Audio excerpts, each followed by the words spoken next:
pergiwati wonten ing pengarepan kula, Matur. Tapi yo bakalamu kir Lesmono.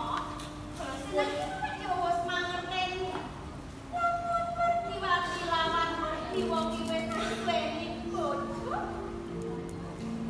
Boten indah, saged boten saged. Kula kedah kelapan sesampunnya garwangan pergiwati lan pergiwa. Oh, saged boten saged kula dawuh.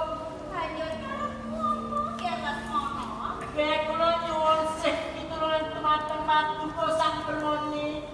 Kados pundi saenipun kula sumanah wonten ing asma Paduka Sang Brahmani. Kaya mangkono yo kira nanging ora gampang yo. Nggih saran-saranipun menapa kedah kula lampahi Sang Brahmani. Tenang kuwi, Nuwun inggih saestu. menunggu bakal paring sabianmu lawan jeneng itu. Anggere jeneng sira, ing besuke yen tawa sumengke krawu, dadi wadya balaku yo.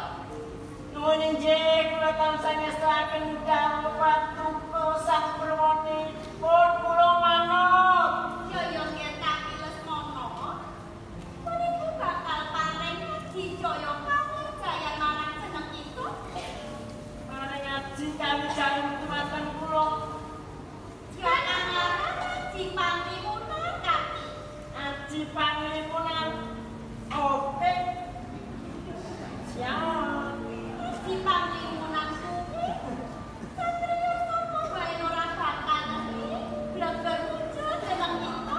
Saged ilang ngoten ya. Sandingan pergiwa-pergiwati sak mestine boten